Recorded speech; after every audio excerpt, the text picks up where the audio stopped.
We're down to our last two segments for the beginner fly tying class, and in this segment we're going to tie an Adams fly, which is a classic dry fly. The techniques that we're going to cover are 1. Tying an upright wing, and 2. Tying a dry fly hackle collar.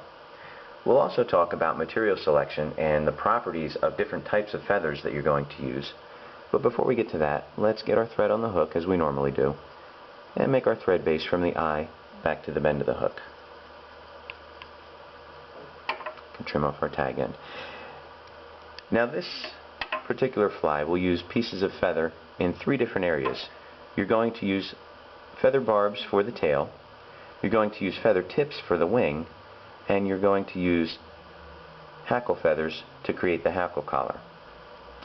The properties of each of those feather pieces will vary because you want each to have a specific function in each of these 3 areas on the fly.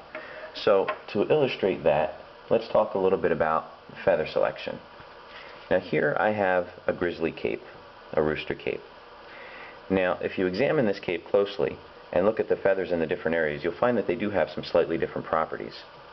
If we come to the side of the cape down towards the bottom of it and look at these feathers here, if I slide some of these out and if I deflect that feather a little bit, you'll see that this feather it's wider, it's broader, and it has nice long barbs, and these barbs are very stiff. This is the type of material that you want to use for the tail of the fly because it will help support the fly on the water. And these are called spade feathers. Now for the wings, we're just going to use tips of feathers, and I like to select feathers that are again towards the bottom of the cape, but a little more towards the side, not as far as to the side as the spade feather. But you're looking for something that has a nice blunted type of a profile.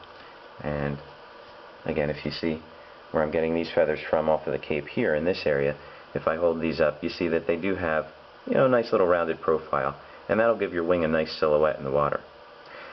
Now to wrap the hackle, if I take the cape and if I just kind of bend it back here, you'll see that right in the middle we have these nice long quills, these nice long feathers that have high barb counts. The quill is relatively soft, and if I take one of these here and kind of deflect it out, you can see we got a nice high barb count, and the quill is soft, so it'll conform as I wrap that around the hook.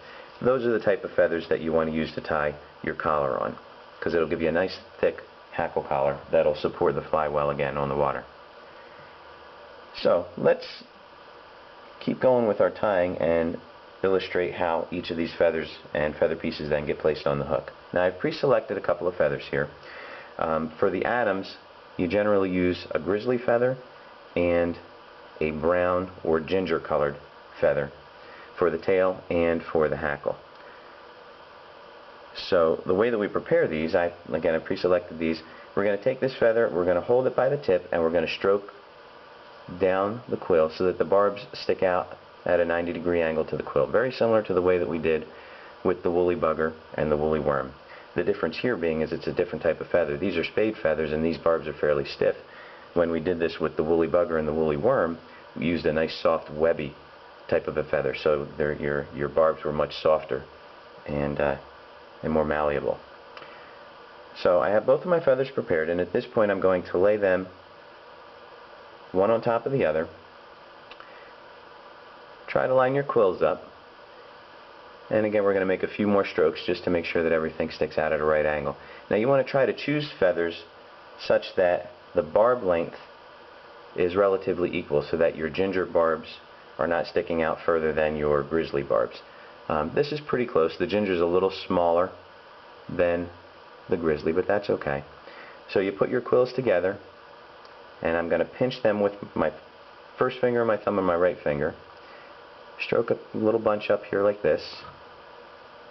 Try to get this into focus for you. And then I'm going to take my left hand, I'm going to pinch the tips of these barbs, and I'll let go with my right hand. I'm going to come in with my scissors, and I'm going to just clip off that little bunch as close to the quill as possible so that I preserve some length.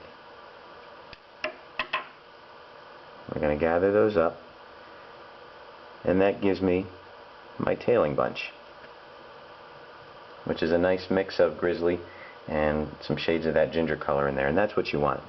Okay? So we'll just stroke that out a little bit.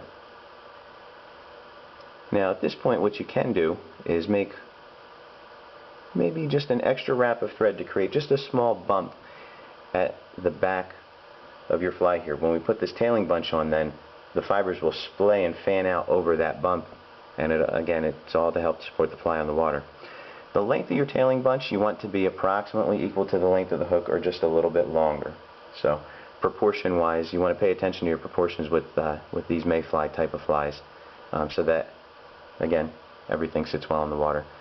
So that looks about good right there. So I'm just going to take this bunch, move it back over the bend of the hook. I'm going to switch my hands, and I'm going to pinch wrap that tailing bunch right into place. I'm going to make 2 wraps, 2 pinch wraps, give just a third softer wrap, pull back and take a look, and that looks pretty good. Lengthwise, that looks pretty good. I'm just going to make 1 more looser wrap just to help direct those fibers down a little bit. And I think we're in good shape here now. I'll make 2 or 3 more securing wraps and just bind the rest of this material up the hook. If these barbs were very long, I would have to trim them off to length. I don't have to do that here because their length is about where I want them. They're going to help me create a little bit of an underbody for the fly. So you bind your butt ends down and then bring your thread back up to a point that's about 1/4 of the shank length behind the eye of the hook. And now we're going to apply our wing. Now again, for the wing, we have these feathers are a little shorter, a little stubbier, but the profile, as I bring them into focus here, you can see they have this a little bit of a rounded profile, so it's going to give the wing a nice shape on top of the fly. Now these feathers also tend to have a little bit of a curve to them, so to put your wing on, you're going to take and lay these feathers back to back, okay, and you're going to line your tips up, and again you can see lay them back to back so that they curve away from each other, so that on top of the hook they're going to give a nice little V profile for the wing. So we're going to line our tips up, we're going to pinch them with our right hand, and we're gently going to stroke back the barbs with our left hand to create a wing that is roughly equal to the length of the hook. And that looks like it's a little bit long, so let's stroke just a few more of those barbs back.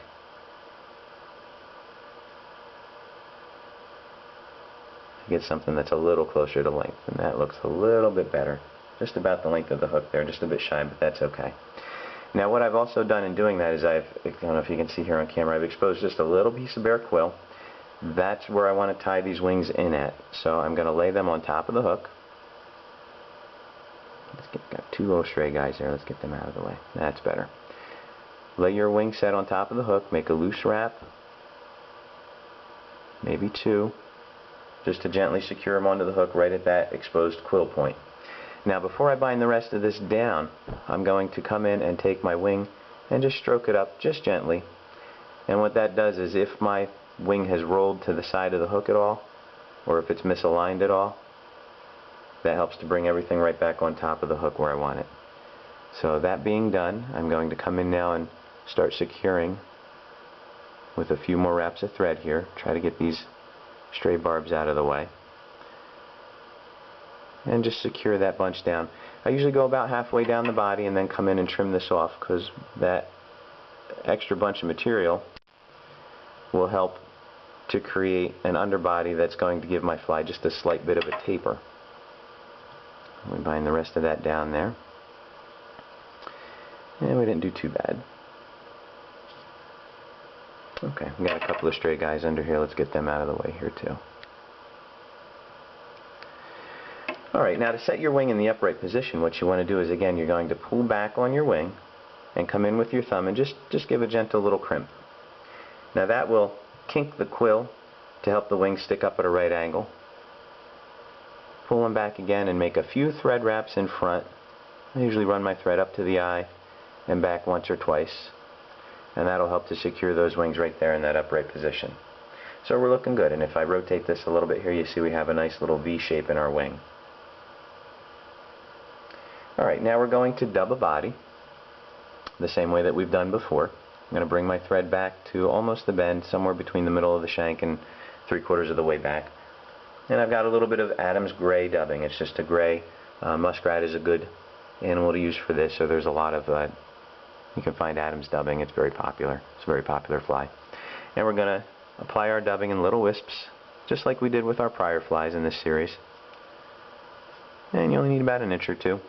Again, I keep my thread partly in the middle of the shank so I don't have to get my dubbing all the way up to the shank of the hook. It's hard to get my fingers in there without pinching them on the point of the hook. That leaves me a little bit of bare thread to back wrap to the bend of the hook, and my dubbing will start to deploy right where I want it, right where at the tailing point.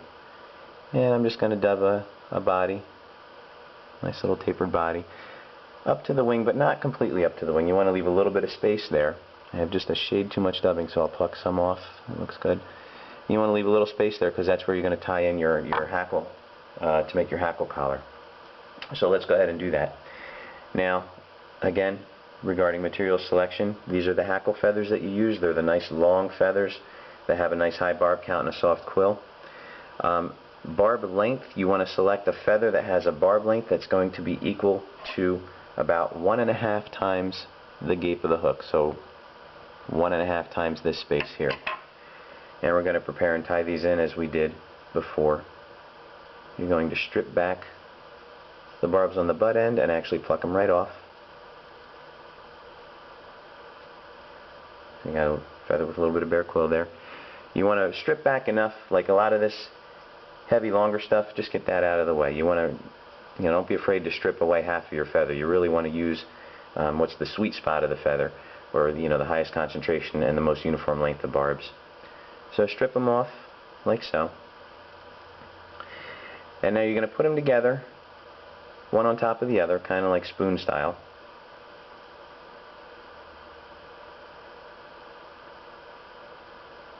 And we're going to tie them in on the near side of the hook.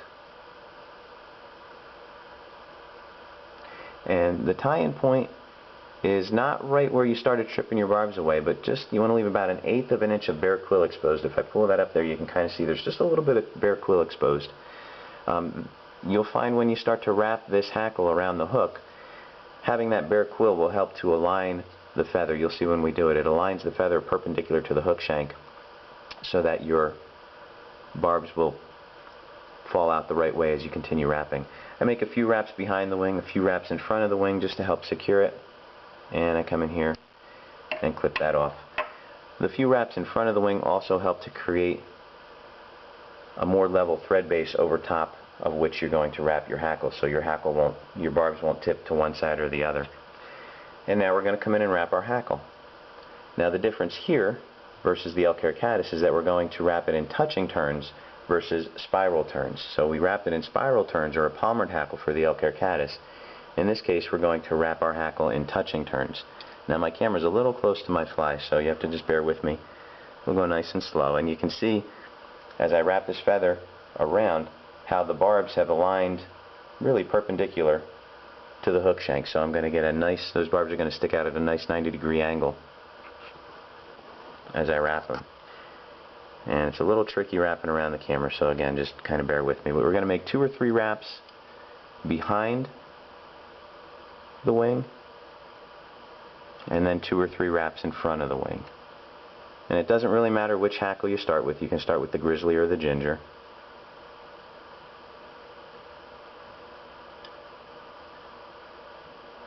Okay, one more should do it. And I'm happy with that. Hold your feather slightly forward, cross underneath it with your thread. 2 or 3 wraps to secure that feather in place. There we go, 2 and 3. And then come in to cut this off. Swing your thread out of the way with your first finger, and that'll allow you access to come in here. I usually pull down on that hackle just a little, slide under with my scissors, and give a cut. And that way you get it cleared out nice and you don't have to worry about nicking your thread off in the process. And we're going to do the same thing with the grizzly. Just going to gently coax my wings forward a little so I've got some room to start wrapping my hackle behind it there. 1, 2 wraps behind, and I think we'll go maybe 2 more wraps in front. 1 and 2. And you tie off your feather in the same way. Pull that forward a little bit, cross underneath it with your thread. Maybe 2 more wraps to secure it. swing your thread out of the way, come in here and clip off your feather piece.